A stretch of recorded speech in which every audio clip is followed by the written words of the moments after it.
നാളെ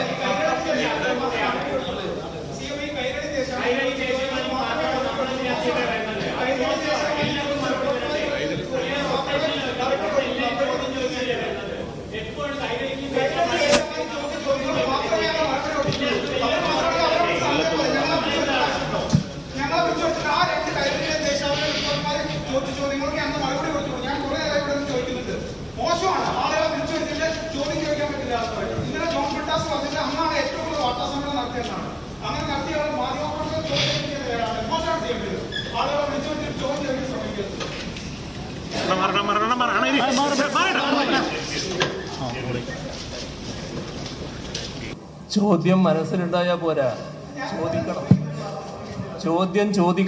ചോദ്യം മനസ്സിലുണ്ടായാൽ പോരാ. ഇവിടെ ചിലർക്ക് ചില ഉദ്ദേശങ്ങളുണ്ട്. ആ ഉദ്ദേശമാണ് ഇപ്പോൾ പ്രകടമായത്. ഇതേതെങ്കിലും വാർത്താ സമ്മേളനത്തിൽ കാണുന്ന കാര്യമാണോ?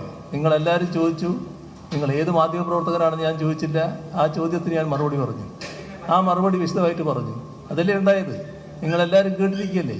നിങ്ങളെ ചിലരുടെ മനസ്സിൽ ചോദ്യം ഉണ്ടാവും. ആ ചോദ്യത്തിന് നിങ്ങൾ ചോദിച്ചാലേ ഉത്തരം പറയാൻ പറ്റൂ. എല്ലാവർക്കും ചോദ്യം ചോദിക്കാൻ ഒരു പത്രസമ്മേളനത്തിൽ അവസരം കിട്ടിയെന്ന് വരുമോ? അപ്പോൾ സമയം കഴിഞ്ഞു. അതുകൊണ്ടാണ് ഞാൻ അവസാനിപ്പിക്കുന്നത്.